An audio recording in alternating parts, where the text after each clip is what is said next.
56%。Remember, guys, that your thoughts dominate your feelings. So, whatever you're thinking, you are creating. Nothing in your life is going to change unless you change. Nothing in your life is going to be released unless you release it, right? So, as long as we're sitting in those thoughts and emotions that do not serve us, those lower timelines of fear, of guilt, of shame, you know, we're not going to accomplish what we came here to do, right?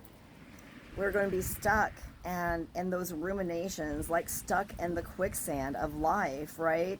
Stuck in those valleys rather than being able to push and pursue up that mountain to reach those goals.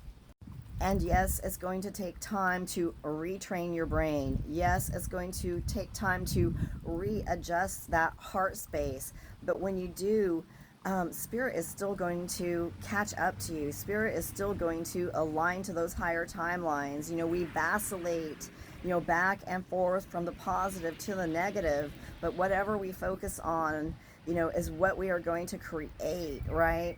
And once we decide that we are going to focus more on that positive, even when the negative comes into our timelines, you know, we're going to slowly but surely accelerate. We are slowly but surely going to rise and become those new truths in which we have spoken about ourselves, that abundant self, that loving self, that self that has gratitude, that self that chooses the right things rather than the lower things, or not even the right things, but those higher timelines, those higher vibrations rather than those lower vibrations. You know, so many of us have been brought up in circumstances and families in which, you know, the vibration was very low.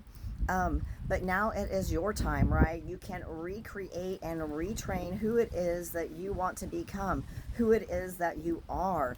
It is not impossible to do this. It is not impossible to rise from those ashes. And Spirit is really encouraging you to take the bull by the horns and create that life in which you so desire.